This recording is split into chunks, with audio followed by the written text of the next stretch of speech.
Welcome back to another edition of the Pagcast. I'm your host, Michael Pagani, joined alongside Carleton Ravens forward Oliver Castleman. Oliver, welcome to the Pagcast. Thank you again for coming on. Oh, thank you for having me. It's an honor to be here. Just getting into the season before we get into your whole story here, your recent game didn't go the way that you wanted to. You guys lost 5-2 to UQDR. What can you learn from that game moving forward? Yeah, we know playing UQTR, it's a bit of a smaller barn, and plus the refs when we're down there aren't always on our side, so we just got to stay disciplined and stick to how we can play. We know we're a strong team and we know we can win, so just keeping it simple and staying out of the penalty box are huge. You mentioned the penalty box right there, the discipline, the penalty kill. UQDR did score their 2-0 and 3-0 goal, both on the power play. Is the penalty kill something that the team is looking to get better at? Oh yeah, and everything, power play, penalty kill, 5-on-5. We're always looking to get better, but we're creating some new in zone structures. So I think once we get that down packed, then we'll be looking amazing. What about the UQDR arena makes it hard to win games? Currently the team is 0-2 when going to Quebec and playing at Trois Rivières Arena. It's an old barn for sure. It's tight. The neutral zones are tiny. The O zone, D zones aren't the biggest as well. The corners, there's not much room to make plays down low, so you kind of got to be creative. But other than that, I love the barn itself because I love playing in that old rink environment. But it takes some getting used to for sure. When sports were postponed during March of 2020, what did you do? How did you spend that time? Because that was obviously an extended off season for you. Yeah, I wasn't too sure what I had wanted to do yet. I was just working at a furniture store by my house, and I was thinking, and it was kind of a funny story because our head coach, assistant coach Mark Haviland, he lives kind of close to me, and I guess he comes and shops at that store pretty often. So they had shot me a text during my season in the OHL, and I wasn't too sure whether I wanted to commit to Carlton or not. And he came to Home Hardware's where I worked, and he just talked me into it. And then I went out for dinner with him one night, and everything since then. So you're saying that, obviously the commitment to Carleton was probably the best thing, and that moment between you and Coach Cavill was something that, was great for you to happen. Oh, yeah, I'm so thankful, and it's kind of funny, too, because I was here and I was in the ESP program last year during the pandemic, the very start of it, while everything was online. And I wasn't too sure if this was something I wanted to continue doing, so I actually left Carleton in, November and October. And I just hadn't talked to Cavi or anybody for the next 2-3 months. Come January, I'm still working at Home Hardware. All of one random day, Cavi shows up. And he sees me, and we just have a long conversation. And I since then haven't looked back, and now I'm back at Carleton. Thank God. And I'm thankful that they gave me another chance. Well, how has this hockey season created normalcy for you? Is it being back in the arena itself, or even seeing the fans back at the arena? Oh, all of that. Just being at the rink with the boys, seeing the fans as well. It's great to see that again, and it helps us, and it's a great environment to play in. Was there a player growing up who you wanted to model your game after? Sounds kind of. I would say my brother. He's a few years older than me, and I just grew up watching him. He was an amazing skater. He was great with the puck, and he was extremely smart. And that was always something I wanted to be like. He had a pass-first mentality, which I think is kind of something like I have. But he was selfish at times, and he was a great player. So I think growing up, being able to watch him on a nightly basis helped a lot. So you mentioned that, your brother had a pass-first mentality. Does that kind of give off a playmaker vibe to you? Oh, yeah, big time. He even told me his whole life. He'd always be we'd be at the ODR, and he'd make me a crazy pass. And he would just say how he was a playmaker when he played and all this. And I always wanted to be a goal scorer, but if the play was there, then I loved making it and setting people up. So. Well, growing up in Ottawa, that has to bring me to the question, were you a Senators fan growing up? Oh, yeah, just like every boy in Ottawa. I was a Senators fan. My dad took me to quite a few games. I haven't been to any too recently. I mean, I was away in Niagara for a bit, so I couldn't. Yeah. And then COVID, everything was shut down, no fans. But now that they're back, I want to go to a few games. So With Ottawa, it brings a special tradition that everyone kind of loves. You go down to the Rideau Canal, you skate, and then you also get a beaver tail. Are you a big beaver tails guy? I love the beaver tails. Yeah? I live for beaver tails. I even have toast at home. I throw butter on it. I throw cinnamon on it, just like it's a beaver tail. Oh, I live for that.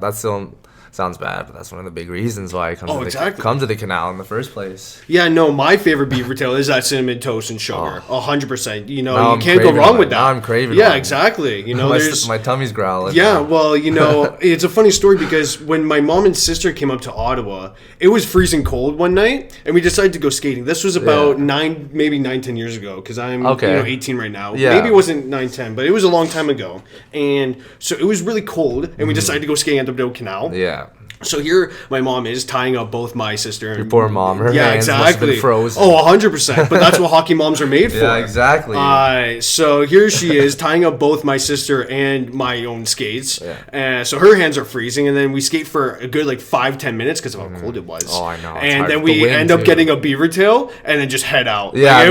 We had to call it quits. It was so cold. Beaver tail, nice warm beaver tail, and then just get out of there. But it's scary too on the canal sometimes because at night it gets bumpy. It gets bumpy. You can't see the cracks in the ice. Yeah, exactly. So you just see people falling out of nowhere, just face planting. Well, that's why you need one of those Tim Hortons hold their when you're holding your skating. Yeah. Because it can get really bumpy and edgy. Yeah. Oh yeah, big time.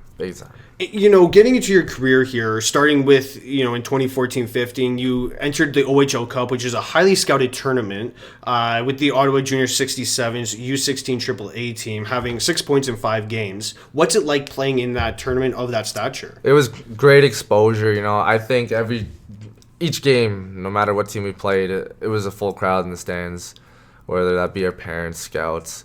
So it was great to play against the best of the best as well. So it was great competition. We didn't get the results we wanted, though. I'm pretty sure we lost to London, the team who had Suzuki, who's playing with Montreal now, Ratcliffe, he's in Philly. We lost to them in the quarters in double OT. And I remember in past tournaments that year, we played London and we always won. So it was a close game, and it was a heartbreaker. Well, they won where it mattered. Yeah. Exactly. It was not the best way to end the minor midget career, but I'm thankful for how things played out. With a lot of scouts at that tournament, how hard was it to not put extra pressure on yourself? Oh, it was a lot of pressure too. My parents helped a lot. They just gave me little tips on what I could do and to not fall under all that pressure and not seize up in front of everybody. But you just play the way you can play, and just don't worry about who's watching you. Just worry about what you do on the ice and how to be better and how to help your team to win. You did get passed over in the 2015 OHL draft. How did you use that as motivation going forward? Oh, that just sparked a fire under me, but that was a heartbreaker too. I remember watching the draft, all 15 rounds, didn't get my name called. And then I thought after that it was over because the next year I got cut from Junior A. Okay. So I went down to play Junior B without being drafted to the OHL. And actually Cole Carter, who's also with us, he played in Stittsville the year my minor midget year, sorry. He was playing Junior B in Stittsville, and he lit it up. He was at 2 points a game, and Windsor ended up drafting him, I remember. So I was like, hey, what's the worst that can happen? Junior B, it's not bad hockey. I don't really have anywhere else to play. I don't really want to play U18 because that was the first year of U18 in Ottawa. And so I ended up playing Junior B and somehow doing well, Cartsy, and ended up hearing my name get called the next year. So I was really thankful for that. That must have been just a huge moment for you because it's all the hard work that you put in and plus the motivation because you did get passed up. Yeah, I was extremely happy. I didn't care where. I was just honored. Well, how did you celebrate? Because that happened in 2016, a year later, obviously. Mm-hmm. The Ice Dogs, they call you up with their 4th round pick. Yeah. How did you celebrate? I remember that night, my parents, it took my family and I, we went out to, I was pretty sure it's Baton Rouge. We just had a nice big dinner. And then not too long after that, the GMs had called me. And I ended up making a trip down to Niagara, which is a pretty long trip. Because they didn't think I was going to come. I was just an Ottawa boy. Oh, yeah. Going all the way to Niagara just for just to see the rink and stuff. But I made that trip because I wanted to show them that I wanted to play there. And it was cool because they were playing Kingston in the OHL playoffs. And that was the year before I went. Niagara was a powerhouse. They ended up playing London in the finals and losing to Marner. Oh, yeah, and yeah. to Chuck. They got swept. But Niagara was also a powerhouse. And I got to go down and witness one of their games, and the atmosphere there was unbelievable. Sold out crowd. It was the loudest I'd ever heard a hockey rink, a major junior hockey rink. And they had some all-star players, so it was cool to see. And just hooked you right in. I didn't want to leave Niagara, but I had to come back. I was still in school, exactly. So I had to come back, finish school, and then hopefully make it next year. In your rookie season, that's obviously 2016-17, you had 40 points, which is amazing. 18-22, that was your stat line. But being a rookie, how were you able to establish yourself as a regular, everyday player? It wasn't too hard. I was lucky coming into my rookie season. We were a young team, so we also had, I believe it's either 8 or 9 other rookies. So we were all in the same boat, and we all went through it together. I give a lot of credit to the older guys for having a lot of, say, patience with us and showing us putting us under their wing, showing us how it's done, and how to be a good player in the league, and being consistent every day, and showing us what it takes off the ice and on the ice to be, what's the word I'm looking for? Standout, not a standout, like a everyday player in the OHL. Yeah. Like a daily, constant. Because with a lot of rookies, they ended up getting scratched a lot. Because Yeah, I talk a lot to a lot of OHL players over the past Yeah. couple of years, and they're like, look, ice time was a huge hurdle for me. Because Yeah, in midget, I'm used to being the first line, all-star. power play line Exactly. 1, right? Now you come to the OHL, and you're like, It's face hard too, reality, right? A lot of those guys, they go from being the top player to getting scratched, and it just kills your confidence. Oh, 100%. But they know, they're all stars, and I'm really, really, really lucky that my first year we were really young. Because other than an injury, I didn't miss a game for being scratched, so I got extremely fortunate, and I got to show myself. Your first OHL goal came against Sarnia. Do you remember how you scored it? I remember everything. I remember that whole night. I remember it was a home game in October. I don't remember the day exactly. I think October 11th or something. I have the puck at home. That's what. Okay, yeah. But it was the first ever gay pride game we were hosting in junior hockey. So Niagara, we had these sick jerseys. They were all different colors. Oh, yeah. And I remember I was just coming down the wing, and I forget what D-man it was against, but it was just an innocent shot from the ringette line on the right side, really close to the boards. Innocent shot. Didn't think of a rebound popping right back to me. And I forget who the goalie was, maybe Fazio or something. Rebound came right back to me. I greased around the D-men, the 2 D-men, because it was a 1-on-2. And I greased around one of the D-men and get behind him and end up shoveling the puck just over the goalie's trapper, and from there it was just a blur. Wow, so you just went 1-on-2 essentially. It wasn't anything crazy. Yeah. It wasn't like a Connor McDavid play. It was kind of just a greasy shot on net and hope for the best. But after that it was a blur, and I remember after the game, our jerseys, we always auctioned off our special jerseys. Mm-hmm. Yeah. Whether it was Christmas or Mother's Day, Father's Day, St. Patty's Day, all those special occasions, we had jerseys. And I always my parents weren't there, I don't believe, but I wanted that jersey so bad. Oh yeah, 100%. That was my first ever goal. Yeah, exactly. So that would have been something I could just cherish for the rest of my life, but it went out to someone fortunate. So. Well, I mean, you don't really come off as a greasy player from what I've kind of witnessed you this past season. So seeing or hearing that, your story about you greasing it up actually comes as a surprise to me. Well, this season's still early. You'll see me. I'll end up being greasy. I'll be in the corners trying to throw my body around, crashing the net. Oh, yeah. Stirring the pot up at the net. I love that stuff. Well, one player that scored a famously greasy goal that a lot of people remember was Akil Thomas in the 2020 World Juniors against Russia in the gold medal game. You had the opportunity to play with him. What can you just describe his play? He was definitely one of the best players I've ever seen on a nightly basis. He was so consistent. He was just, his hockey IQ was at the roof. And speaking of that goal, I remember we didn't get to see that goal because we were playing Hamilton. It was a Sunday, I think, afternoon. Yeah. And we were playing Hamilton while the game was going on, obviously. And we're losing, whatever. But Hamilton, they actually make the announcement. Because, like, it's all of Canada, so everybody cares. We don't care if Akil is playing for us. So, plays for us, I mean. So they make that announcement. They're like, Canada scores, I think it was 4-3 or 3-2. It was a one goal. Thomas scores with, like, 3 minutes left, and the whole rink went crazy cheering for him, and he's playing for us. Like, he plays for us. And we're going nuts, too. Like, we just want to see the game, and we have to play our game. But Killer, yeah, he's unbelievable. He's a great guy on the ice and an even better guy off the ice. So how are you able to remain focused on your game since you were so inclined in watching the Team Canada game? We were lucky. Not that this matters. We were losing, but we were lucky. It was like there was like 3 minutes left in our game. Oh, that's regulation as well, right? Regulation. Which is huge. Which is exactly. Yeah. So we were like, all right, well, our game's basically over. We'll get to see maybe the end of the Canada game. Probably not the end because they had just finished as well. But we got to we all texted Akil all this stuff, and he was showing us his medal. He was that must have been really cool. So it was awesome. And then when he came back, we were like, oh, like Mr. Canada. Like, yeah, exactly.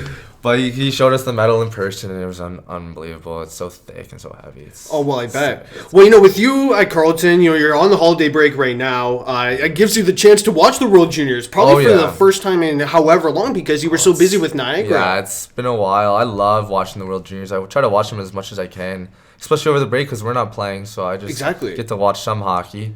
But that young talent, it's something else to watch. Well, yeah, exactly. I like it because I'm big into draft prospects. I'm big into the whole process. Yeah. And just seeing the young raw talent that we have as a country, and then seeing Russia and even Team USA, it's really fun. Cool. It's awesome to see. It's cool to see how every other country in the world is just getting better and better. Like Finland, Sweden, Germany even as well. Because Stützle and then Draisaitl. Yeah, they're going to be good, I think, in the Olympics. Oh, I think so as well. I think they're an under the radar team. Yeah. Same with Finland. Yeah. I don't think Finland's getting enough credit. No. That's obviously if the NHL is going to go. Who knows about that? We're still not too sure about that, but let's knock on wood that they do. Oh, 100%. That'll just make it so much more entertaining.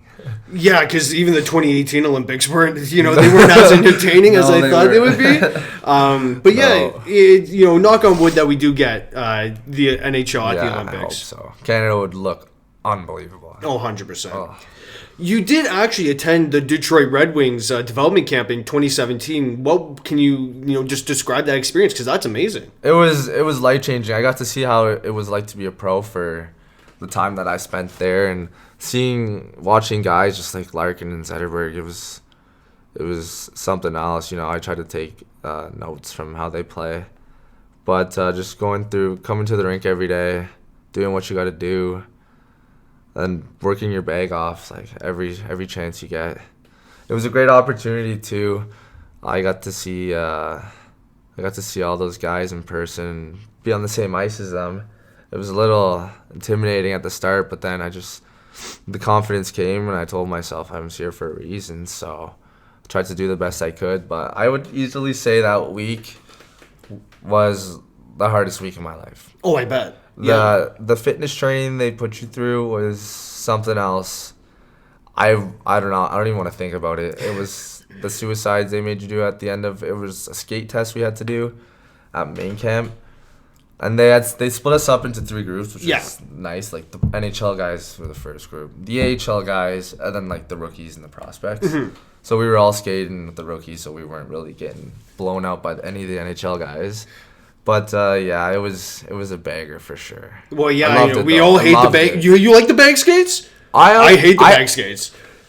I hate them at the time, but then afterwards I'm like, that benefited me. Oh, 100%. That helps me a lot. Yeah. I'm in better shape now. Like, even here, we skate after practice a lot, and one guy who I really look up to for his motivation in the bag skates is Cody Karen. We normally do like little game drills, red versus black at the end. And whatever team loses has to skate even more. And he's on the winning team, so their team normally doesn't have to skate as much. But he jumps straight in. He skates with the losing team. He'll keep skating by himself whenever people are just working on themselves at the end of practice. he's got a lot of motivation, dedication. So he's definitely going to be going somewhere after this year. In 2017-18, you had 27 points in 64 games. You were top 10 on your team in points. Did you see your role change from your rookie season to your second season? It was a little tougher. I was a little more in my head. Some people were saying I had that sophomore slump. But I didn't. Just tried to play the way I could play and not really listen to anybody on the outside, because I remember everybody thinking the year before I had 40 points. Yeah. Me and Killer were really, really close. He had like 44, I had 40. So everybody, all the fans were thinking in Niagara, like we'd both be shooting at 80-point seasons maybe the next year. So that wasn't the easiest thing, but I was surrounded by great support with my family and friends and coaches. Even though my family was 6 hours away, we called every night, FaceTime. Stayed very close. My parents came down maybe like once a month, which is really, really nice, and they just helped me get through it. Made some changes off the ice and tried to be better for the next years and earn my spot. It must have been kind of like a homecoming game when Niagara went to Ottawa. That's the game I look forward to most every single year. It doesn't sound bad, but it's just cool playing in front of your friends and family at that level. Like, considering I grew up watching the 67s. I lived for Friday nights going to the Civic Center, is what they used to call TD Place, and watching the 67s play. I remember it was Logan Couture, Jamie McGinn, like that team. And I loved watching that. Never would I have thought that I was one day be playing in that league as well. And, the TD Place or Civic Center, however you want to call it, it's a weird barn. It's really weird. Yeah. You look at the corners. The corners are they're like 90-degree angles. Exactly. It's crazy. That's like exactly like Peterborough too, though. Oh, is it? I haven't been to the Pizza Arena. Oh, it's just like UQTR. I was gonna compare it to Peterborough, UQTR. The corners are even worse than Ottawa, obviously. That's why. And the ice is smaller. Yeah, I bet. It's an old barn for sure. They redid the boards there too, because I remember the boards in Peterborough, they're old and hard. Yeah. And they redid the glass, so now it's like plexiglass, so it's a little better, but it's still an old barn. Oh yeah, 100%. The Queen's over the net looking at you like it's one of those, right? During the 2018 OHL playoffs, you guys matched up in Oshawa, and you guys beat them in the first round, beat them in 5, and then lost to the OHL champs Hamilton in 5. What do you take away from that playoff run? Oh, we were kind of still in the develop. We were still a younger team, so we didn't really have any older signed drafted. Kind of like no veteran to lead you guys through these tough series. Really, so going up, beating Oshawa in the first round, it was huge for us. And then we went up against Hamilton. We knew they had made some trades to make that run for they got Rob Thomas and they got a couple other star players. And we knew they wouldn't be easy, but we tried to play the best we could, and I think we ended up falling 4-1 in the series or something. Yeah, it was in 5. So we got one win, which was good for our confidence, but we couldn't pull it through, and the end result wasn't in our favor. You mentioned how it was a young team. You guys didn't have any veteran leadership. Well, this kind of, it hits the nail on the head perfectly with my next question. In that second round against Hamilton, you guys played 3 straight playoff overtime games. Were you kind of happy that you got a day in between each of those playoff overtime games to rest? Even here, I think almost half of our games have gone to overtime. Yeah. Here it's really nice because the break in between games at the end of the week we need it. But in the playoffs, it's a grind for sure. Every other day you're right back at it. And when games are going to OT, boys are banged up. So the next day we needed to recover. So, let alone 3 straight. 3 straight, yeah. I remember that actually. And I remember one play. It was a Sportsnet game. We were home. It was 1-1, I think the game was. We were home, so I think it must have been game 3 or 4. And 1-1 in overtime. And we had a Czech import who was pretty sick. And he had the puck in the slot, wide open net, rips it over the net. Oh, no. And then they went down and scored. Oh, no. He must have felt so bad because he costed his team the game. He got it in. He was an import, so he wasn't really too sure. He's not too good in English. So 100%. But you could tell he felt bad by his body. Exactly. Emotion, so. Well, with that veteran, presence that you guys were missing, I'm sure if there was someone who is an overager or, maybe 2 or 3 guys that could have guided your, game day routines through these 3 straight playoff overtime games. Oh, yeah, we didn't have that presence there. But I was fortunate that in my years coming, I did, so. In your 3rd season with the Ice Dogs, 2018-19, you had 40 points in 62 games, but in that playoffs, you had 5 points in 11 games. What did teams do to keep you off the score sheet? In the playoffs, I wasn't playing crazy much. I remember I didn't have the best of playoffs, and that's how it is in hockey. If you're doing well, you'll be playing a lot. So I wasn't playing crazy much, and playoffs is just a whole different season. It is. So, guys just be seeing guys getting 2 points a game in the regular season, and come playoffs, they're not on the score sheet. So, it's a different kind of game, but you just kind of got to play through it, play the way you can play.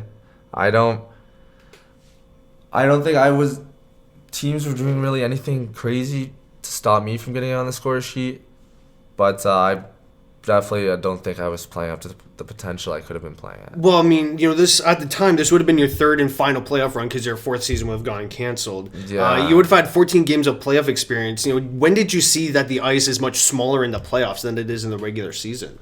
Oh, I've always been told my whole life, come playoff time, it's a whole different season. So expect guys to be more physical and give you less time with the puck. So I was prepared for it, but that 3rd year as well, actually, I forgot to mention, we had a very strong team. So we had a lot of guys who were signed and a lot of drafted players. So that, I was a little further down in the depth chart, but having a team like that, it was crazy good for your confidence. It helped a lot. So at that time, I didn't even really care for the points at all. We had a strong team and we were trying to make a run for it. So I just wanted to make it to the finals, potentially to a Memorial Cup, but things didn't go the way we had hoped, and we ended up losing. You were one of many players. Well, I guess you were one of the whole league that had their 2020 season cut short. It was a career year for you actually in 2019-20, scoring 58 points in 62 games. How did everything go right for you during that season? I just thought it was my last year. I was the oldest guy, one of the oldest guys in the league. Yeah. So I can't be going out on a nightly basis looking scared and not wanting to make plays with the puck. And I was in the shoes my veterans were in my first year. My last year I was one of the oldest guys, and we were a really young team. So we ended up having a lot of rookies, and we weren't the strongest. So I got a lot of playing time, and I was playing with some of our top players well, which was helping. I was playing with Tomasino and Lodnia, who are both playing pro hockey now. Yeah. And they helped me get on the score sheet quite a bit.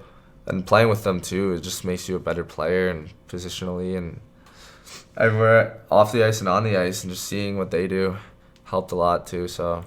Well, one game that I want to draw your attention to is Thursday, January 2nd. It's a 9-8 overtime win over North Bay. You had 4 points. They were all assists, funny enough. What's it like playing in those high-scoring games? It was just back and forth. I remember that game too. We had a big D-man who's, I don't think he had scored all year, and I honestly don't even think he maybe had a point all year. And he was just one of those stay-at-home shutdown D-men. Oh yeah. And he actually ended up getting a hat trick that game. Oh wow, that's yeah. wild. I know. He just out of nowhere he gets a hat trick, and we ended up winning 9-8. It was really back and forth. It was kind of once it got to 8-8, it was just what's going on? Is someone this game is drunk. Through? Are we playing lacrosse or something? But those games, you just got to stick to your structure and do what you can do. Just play really, really strong and better in the D zone, because I guess if they score 8 goals, you're not doing something right in the D zone. Exactly. You're taking too many penalties. You were part of the leadership group that season for the Niagara Ice Dogs. What does that mean for you to be recognized as part of the group? Oh, it was huge. It was an honor. Especially it was my last year in Niagara, and I'd spent all my 4 years there. It was a huge honor to wear that A on my jersey, and I wanted to show the young guys how privileged they were to be there and how great of an organization they are on and off the ice, in school, no matter what you need. They're always there for you to talk about school or the rink or hockey or family issues.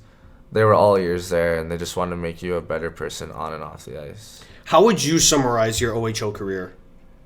I thought I did pretty decent in the OHL. I ended up playing over 250 games, which if you would have told me that when I was 16, I would have told you you're lying right to your face. So I got a lot of opportunities, and I got to play with a lot of players. So it's something I'll never forget, and I'm so honored and fortunate that I got to be able to go through that. Do you have a funny story to share with us about your OHL career? Yeah, I got a few funny stories. Sure. There was one time we were playing in Barrie. I was rooming with a guy who I grew up playing with, Jack Paquette. Okay, He played junior 67s. He's at Queens now. So he got traded. It was my third year. He got traded from Kingston to us in a trade with Jason Robertson when we were trying to make a run for it. And we were playing Barrie. It was near the end of the season. We were in Barrie. And we were in a hotel. And we had a pregame meal at like 3 o'clock. And we had video after. And after video, our coaches would always tell us like when the bus is leaving. Yeah. When to report down all this. So I didn't hear what Berkey said. Berkey was our coach. Yeah. So I didn't hear the time that he had told us to come back down to the lobby at. So I asked my roommate, my teammate, thinking that he would not sewer me like that. And so Pac said the bus was leaving at like 4:45 when really it was Berkey said 4:30. So I ended up missing the bus. They left to go to Barrie, like they left to the rink without me. They left me at the hotel. They didn't even realize I wasn't on the bus. No roster check, no nothing. Roster, no name call. Yo, where's Castleman? Anyone know? Never, nothing. Normally they do head counts. Yeah, exactly. No head count that day. And it just so happens that it was a blizzard in Barrie as well. Oh, of course. So they get to the rink. I'm shitting my You're pants. shooting I'm your pants, sitting in the lobby. 4:50. I'm like, no, not a single souls came down. They definitely left. Yeah, exactly. So I call a couple of the boys on the team. I'm like, where the hell are you guys? And they're like, oh shit. They knew right away. Like they knew I wasn't there. And they're like, oh my god, where are you? And I was like, I'm at the hotel. Like Pax told me to go to the lobby at 4:45. And they're like, no, Berkey said 4:30. All this stuff. So they weren't at the rink yet. They were really close. They were about to go on the highway or something, or get off the highway. So they ended up turning around at like some en route, and the bus gets stuck. Oh, really? Yeah, and in a huge pile of snow. Oh my god. So not only do they have to come back and get me at the hotel, the bus is stuck.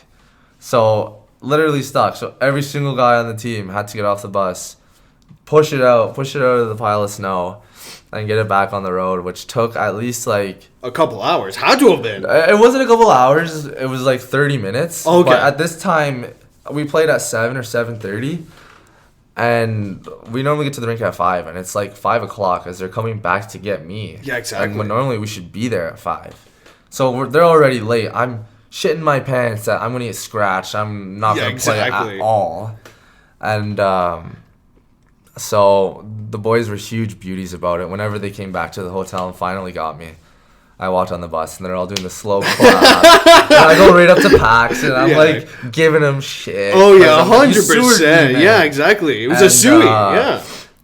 And then he felt bad. He apologized, and we actually ended up winning that game. And I played really well. Oh wow. So we were just made jokes after. That's so hilarious. Maybe I should just show up like an hour before a game time. Oh, 100%. Because it seems like you get your best performance like that. Yeah, it seems like it. I guess. Hey, jeez. Who would you say was a pain in the ass to play against? Every night, like in the OHL. There were a few pain in the asses, I would say.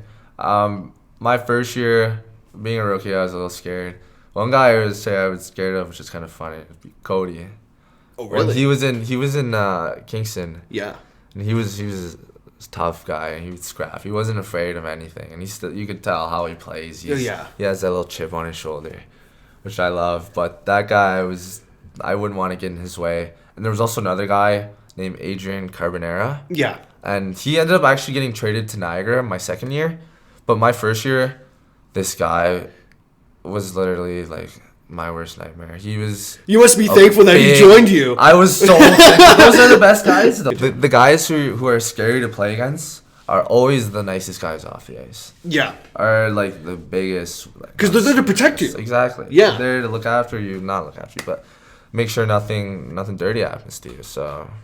What's it like playing in the teddy bear toss? Because obviously you mentioned that, you guys auction off your special jerseys being, whether it's the gay pride, military, Mother's Day, whatever it is, St. Patrick's, doesn't matter. But the teddy bear toss is one of my favorite events of the OHL. I loved it. I'm so jealous. The girls here, I see them in the teddy bear toss game today. Tomorrow. Or is it tomorrow? Yeah, no, it's tomorrow, Friday. Tomorrow, right?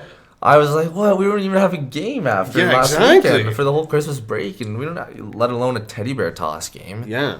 But the teddy bear toss games were unbelievable. I loved playing at home in them. On the road, it sucked. Oh, yeah. Because they'd score, and then... Well, then you kind of lose your momentum. 20 minutes goes by, and you're still picking up teddy bears. Yeah, exactly. They're jumping in the teddy bears, taking pictures with the teddy bears. So it's crappy when you're on the visitor side, but the home games... Oh, they're unbelievable. Especially in Niagara, we got amazing crowds. Oh, yeah, because they sell out. Every night. You get like 60,000 teddy bears. Yeah, 16 to 20,000 teddy bears. 100%.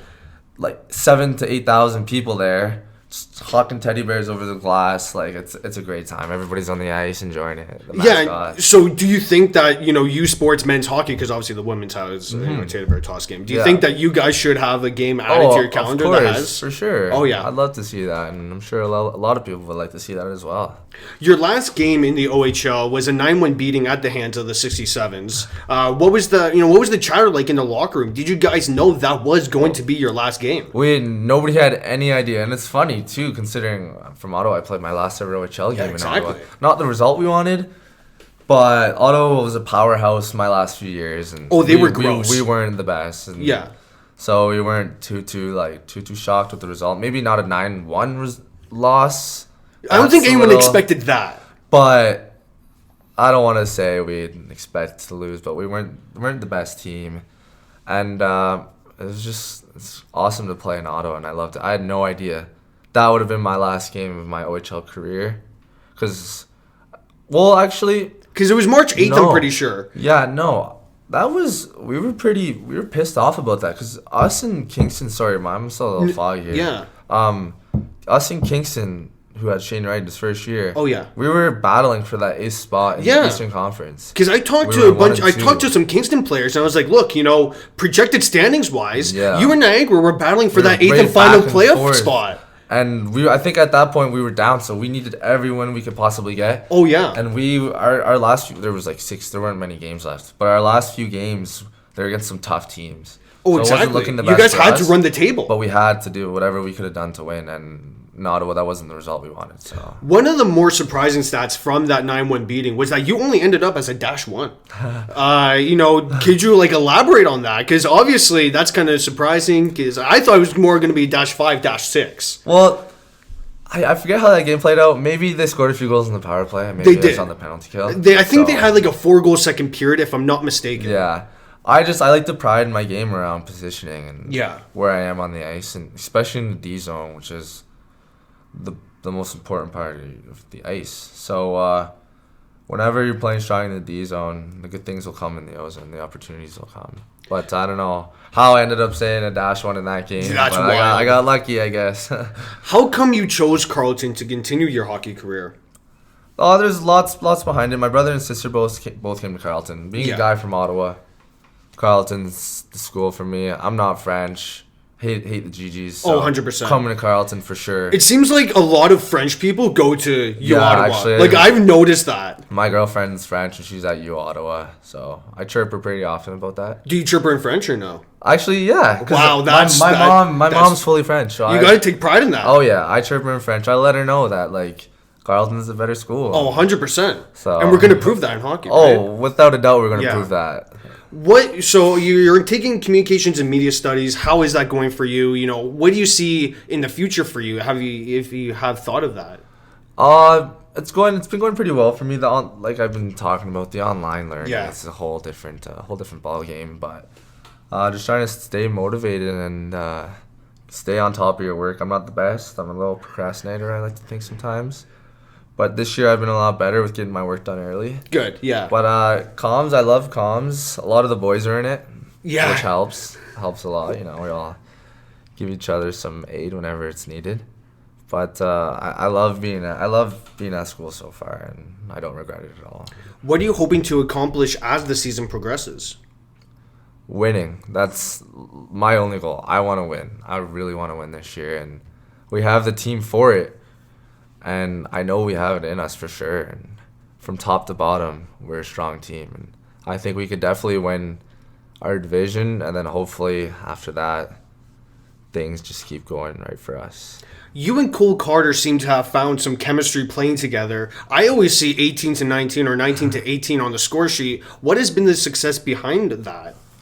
I wouldn't say grew up playing with him, but he's a year older than me, and he played in junior 67s as well. So I got called up to their practices sometimes, and I'd skate with them. I just like to think Ottawa to Ottawa boy, we got the good chemistry. Oh, exactly. You know, like I play with Sam Eisenheimer too, pretty often. He's another Ottawa lad, so I think the chemistry with the Ottawa boys are there. We're kind of like opposite players, because I like to think I'm a playmaker and he's just a goal scorer. This guy can rip. Oh, this yeah, guy exactly. is a goal scorer for sure. So I give that guy the puck. I know I'm getting assists probably. So Are you happy or are you upset with the team's performance to this point?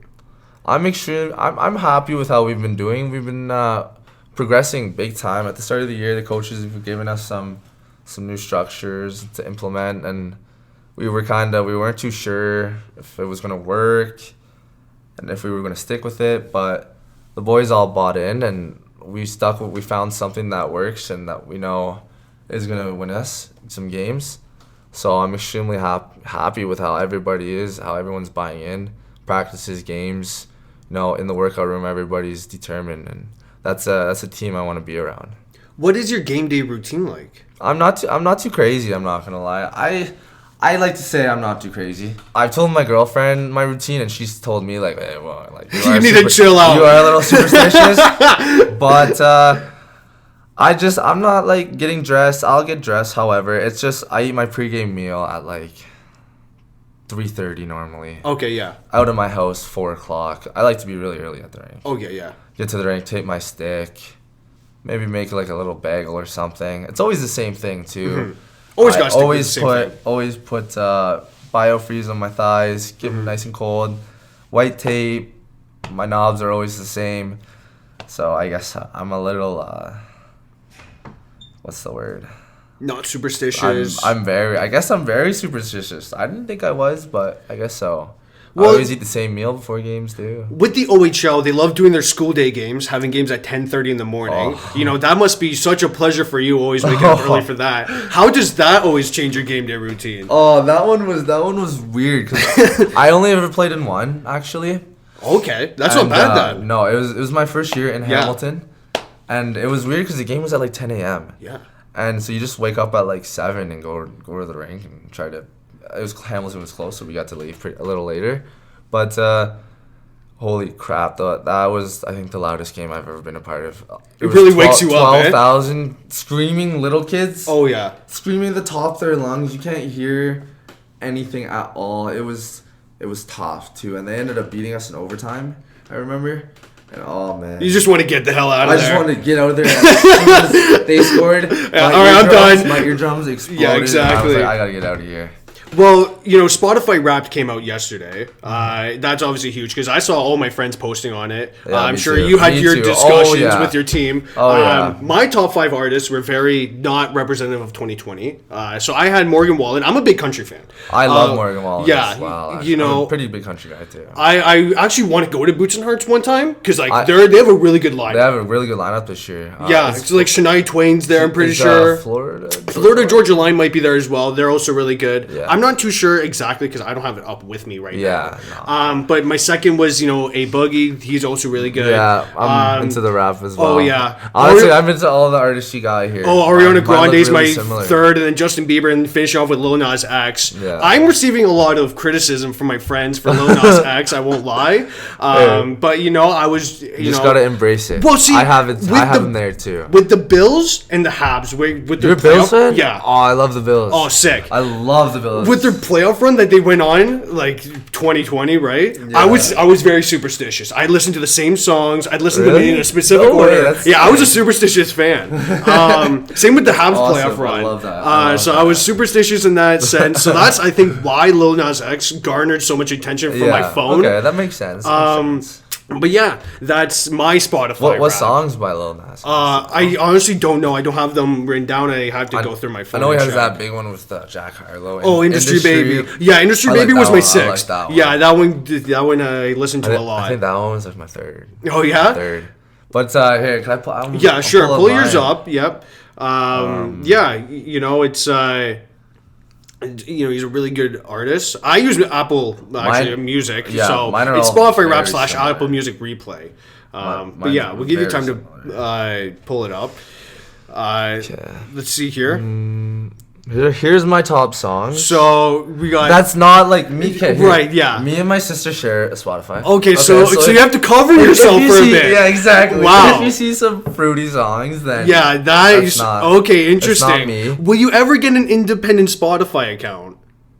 I probably should. Yes. Because Spotify, you can't go two people on at once. Oh, really? Yeah. I didn't know that. So sometimes I'll be on the bus and I'll be like, my sister's name is Melissa. Like, Melissa, get off the Spotify. Like, dude, I need I'm my on game the day bus. routine. I'm Yeah, on the exactly. bus. I need to dial in. I need to get pumped up. Yeah, exactly. Get off Spotify. And she's really nice. Like, she'll get off. She'll listen to yeah. me. I'm the baby in the family, so Okay, good. Yeah. I can kind of get whatever I want. But yeah, no, I share my Spotify, so that's why you see some Billie Eilish in there. Okay, yeah, no, I don't listen to weird that. stuff. Yeah, some Camila Cabello. Okay, yeah. Yeah, so that's nice. Use Dua Lipa as well. I listen to a few Dua Lipa. I like Dua Lipa. Yeah. I like her song. Her new. It's not new. I've been hearing it quite often on the radio. Love Again. Yes. It's my guilty pleasure. Okay, yeah, it's a really good song. I like that too. I have that downloaded. I listen to it. Car. Oh yeah, 100%. One like cool fact. I don't know if this is valid or if it's real. Dua Lipa. I don't know where she's from, but there's a kid in my high school. His last name was Lipa, and from what I heard, like he's her cousin. That's wild. I wasn't close with the kid. He was a year younger than me. But That's I had wild seen if him true. around the hallways, and I don't know if it's true. Just considering like where. Well, where like we last are. names can be like They could anything, be, right? exactly. Like you could be cousins. You could absolutely be you not could related. not Like Evander related Kane at and all. Patrick Kane, they're not related. Exactly. Yeah. So I don't know if I should believe it or not, but if it was true, that's wild. a pretty cool story. Yeah, exactly. So, another reason why I should like Dua Lipa more. Another trend that has been coming out recently here in Canada is the Tim Biebs. Have you tried them out, and will you get the merch? Because I'm not getting the merch. I'm not getting the merch. Okay, yeah. I was thinking to get. I saw pictures of the merch and I wanted it. Yeah. To be honest, I wanted it, and then I saw the price of it, and I was like, It's a bit pricey. yeah, $29.99 Exactly. for a toque, and then another. I don't know how much it was for the little fanny pack. Oh, yeah. But it's probably something like that. Oh, 100%. And I was like, I don't really know if I'll pay the $60. Yeah. But I'm definitely gonna try out the Timbits. And I personally love the Timbits. Yeah, same here. I know a lot of people around me aren't crazy fans. They don't really think it's like anything special, but I love Timbits in general. I love Timmy's. So. Yeah, exactly. Tim Biebs is just. I'm hoping that their holiday drinks come out soon because Oh, I'm a I big hope so, candy cane too. hot chocolate fan. Oh, me too. I'm actually, I was big with candy cane hot chocolate, but now, I've been introduced to white hot chocolates. Okay, with, yes. With tea bag in them. Oh, really? Chai tea bag in them. Okay, interesting. I didn't know. I haven't tried that yet. If you like white hot chocolates and chai tea, I can definitely go put for that on it. my It's list. good. I like it a lot personally. Good, That's yeah. something I'll be getting a lot this year in the winter. As we're closing off this interview here, do you have any advice for younger hockey players? Stick to your dreams. Don't ever let anybody or tell you anything that's negative on or off the ice. Stay positive. Surround yourself with positive people. Just work on yourself. Work on your game. And that's all you can really do. Well, I'd like to thank again Oliver Castleman for joining me on today's Pagcast. Thank you again, Oliver. Thank you so much for having me. It's an honor.